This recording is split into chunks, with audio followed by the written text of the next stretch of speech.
Une petite vidéo pour vous donner plein de nouvelles. Tout d'abord, ça y est, la boutique Homo Fabulus est en ligne. Bon, j'ai pas encore pris le temps de bien réfléchir aux aphorismes que je voulais coller sur vos poitrines.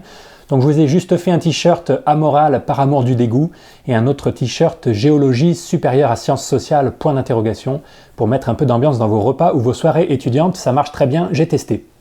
Je rappelle au passage aux grincheux que la psychologie fait partie des sciences sociales, tout du moins dans le système de recherche international. Quelques mugs sur le même principe aussi, si vous avez besoin de mugs.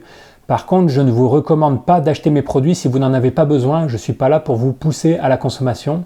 Si vous avez 10 € à dépenser pour me soutenir, je préfère que vous fassiez un don d'argent directement plutôt que d'acheter un truc qui vous servira jamais.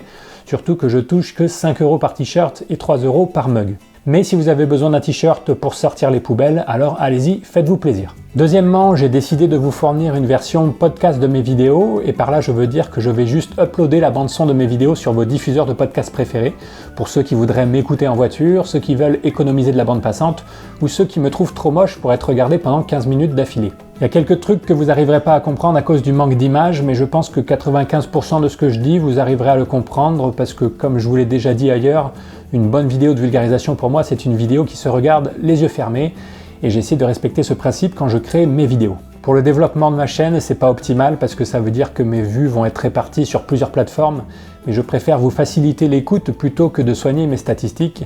Si vous voulez me remercier, vous trouverez toujours un autre moyen. Ensuite, on me demande parfois de mettre des sous-titres en anglais sur mes vidéos pour pouvoir les diffuser en dehors de la francophonie.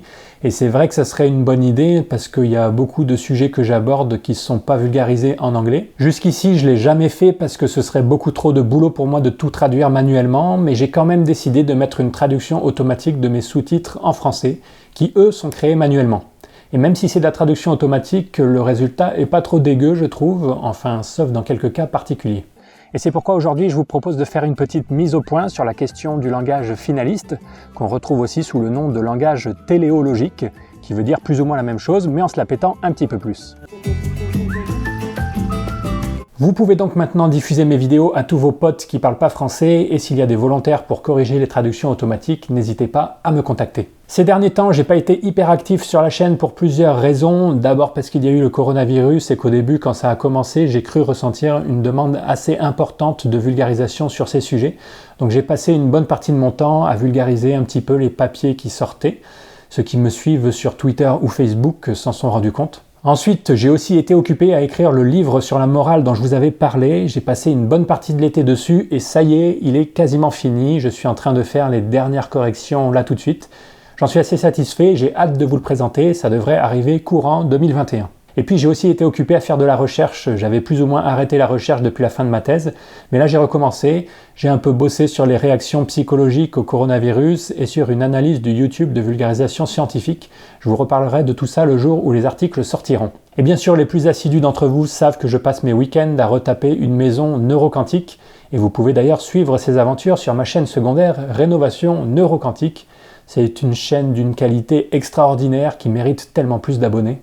J'espère que ceux d'entre vous qui y sont abonnés sauront convaincre les autres d'aller y faire un tour. Mais alors attention, c'est pas n'importe quel mur, c'est un mur neuro-bayésien et on ne casse pas un mur neuro-bayésien comme ça. Le programme pour la suite maintenant. Dans les prochains jours, j'attaque l'écriture d'une série de vidéos sur la psychologie évolutionnaire et les études évolutionnaires du comportement humain en général. Ça devrait être très cool, on va parler de plein de choses, d'histoire des sciences, de philo des sciences, des querelles de chercheurs, des querelles de discipline, des problèmes éthiques de ces recherches. Comme j'aime bien écrire tous les épisodes d'une série en même temps pour être sûr de ne rien oublier et pour pouvoir faire une belle série bien équilibrée, ça risque de me prendre un peu de temps pour sortir le premier épisode, mais je vais essayer de quand même pas trop traîner.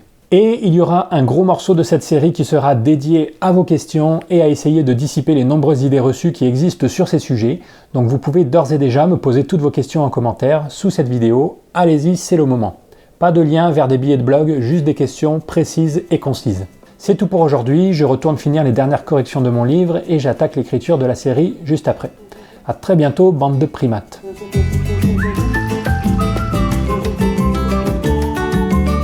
Merci à Copyrate, Le Sourcilier, Léa, Pride Bay, Fennatem et aux 300 autres personnes qui me soutiennent sur Utip et Tipeee. C'est très sympa de votre part.